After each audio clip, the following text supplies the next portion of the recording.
trying to prove yourself to the top dogs. But the funny thing is now you work for your customers, right? People are like, oh, you're so lucky you don't work for anyone. I'm like, well, no, I've gone from working for one person to working with 10,000 people, working to 100,000 people, because I now have to serve the audience, my customers, the listeners.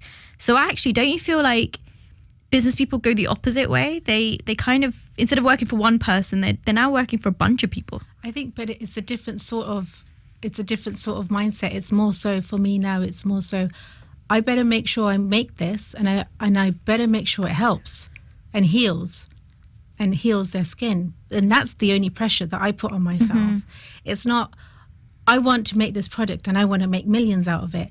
It's, if it works for that one person and if it helps soothe and heal, and I get a feedback going, you know what, my skin's gone from 10 being real bad to now 3, and it's helped. That's a win for you. That's my win. Well, I mean, 70% is a great pass rate. That's a first on exams at university, my people. That is my success rate. I'm like, if I get a first, if I get 2-1, 60%, 6 out of 10, I am good. It's good. That's genuinely how I look at life. I'm like, there's no such thing as a 10 out of 10. My distinction. I was booming. Amazing. I was like, wow, I did that. Absolutely. I don't remember what it was about, but I did it. And that's, but those are the small celebrations that I think you have to hold on to and become really, really important.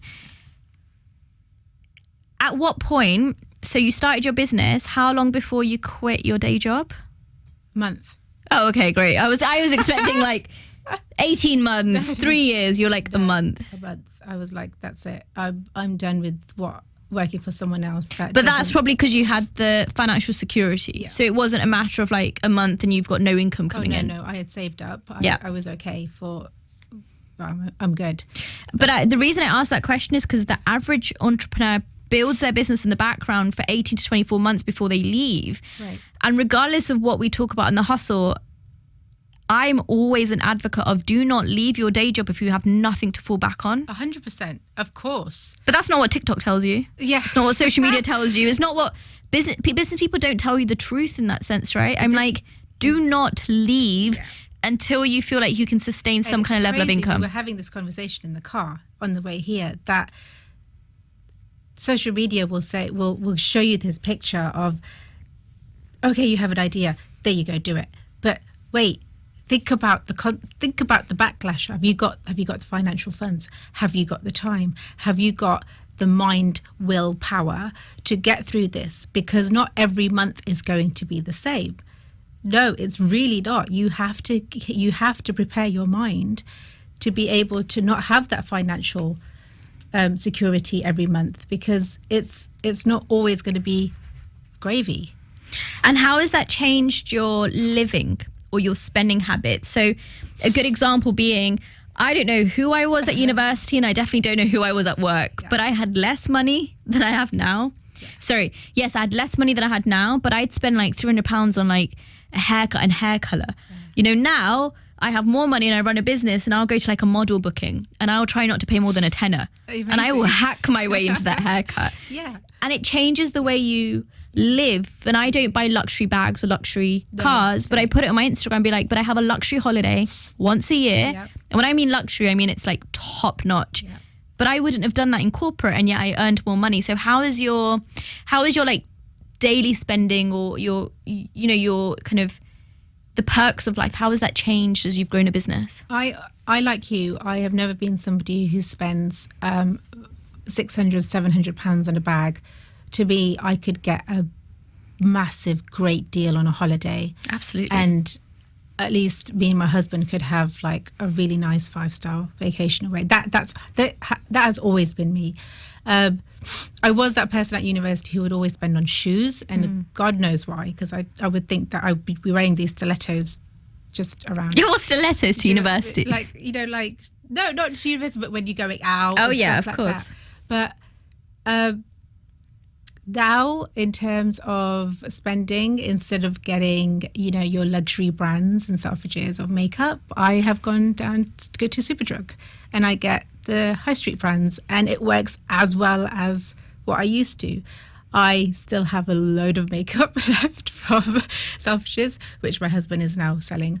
But that's fine as well. It's okay. Like I'm not that makeup person who needs to wear loads of makeup all the time. Like it's fine. It's okay. And it's okay to downgrade. Like it's fine. And as we start coming to the end of the show, the fact it is Psoriasis Awareness Month, Yeah.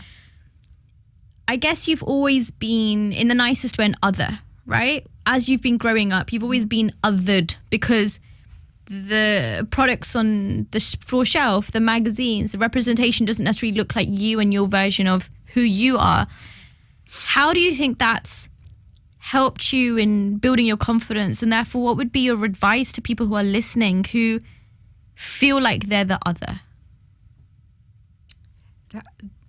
Oh my God, you phrased that so well, and it's you know, and it's things that are always going to stick with me, which is, you know, comments like, oh, "What is that on your skin?" Mm-hmm. And it's from our own community, Of course. and it's you better cover that up, or who said that you should wear a sari? Who's going to marry you? Who's going to marry gonna marry you? Because your skin has something on it. Yeah, I'm like, who's gonna what? marry you? And then it's hard because all of those comments are always going to stay with me. But I think if it wasn't for those comments, I wouldn't be where I am right now, and I wouldn't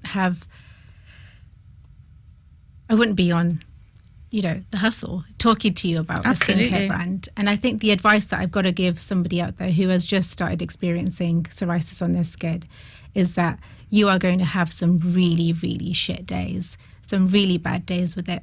But do your research and don't just think that it's okay to just put steroids on your skin and make it worse. Go to your dermatologist, seek her advice.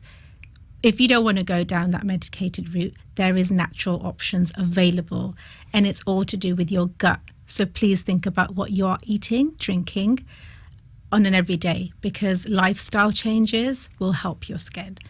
And it is also stress related. So the more you're worried about certain things in life, which is also natural, the more you're going to see it on your skin.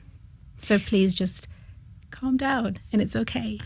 And my final question is, the concepts of psoriasis, what if you don't know that you have psoriasis, but you have, you know, marks coming up in your skin, or your body is changing, or your color, there's like discoloration and pigmentation. Yeah.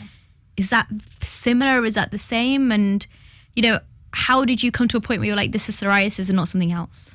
My dad is a dermatologist himself, so he totally knew from get-go, actually, okay, Sona, you have psoriasis. But if you have not got a doctor in your family, you have the world of the internet and Google, and literally you could type in red spot, is it psoriasis? Or you could literally research like that, or go onto platforms like social media, Instagram, TikTok, and just type in anything, and you will get loads of information back. There's things that I want to know about certain skin, or things that I want to learn how to make, even food-wise, and I will go onto TikTok and literally type it in, and I've made a Victoria sponge cake all of a sudden, and it's great. I learned about psoriasis from that Kim K episode. Yeah. And I was like, what? You're putting breast milk on your body? Yes. Weird. Yeah. Kind of into it. Cool. Why do you do that? And then that's really where the education came from. Yeah. Have you had anyone approach you for like weird and wonderful things like that? In the ingredients? In the ingredients? No, not like that, not breast milk as such, but there has been customers who have said to me, I would really like you to put, you know, X, Y, and Z in your next product, because that would really help me. And I love that. And I love how this person has just literally come forward and said, help me, help me, help me. But I have to also make sure that it helps others, sort of thing. So far, no, but I am an advocate of Indian remedies, like, you know, haldi and turmeric, and, you know, putting all of those things in my skincare. So I'm always referring back to my roots and seeing what helped me when I was a lot younger, sort of thing, and putting that into my skincare. And my final question is, what's the next phase, do you think, for your business? I would probably say to go into the retail market, but that's just a long-term goal.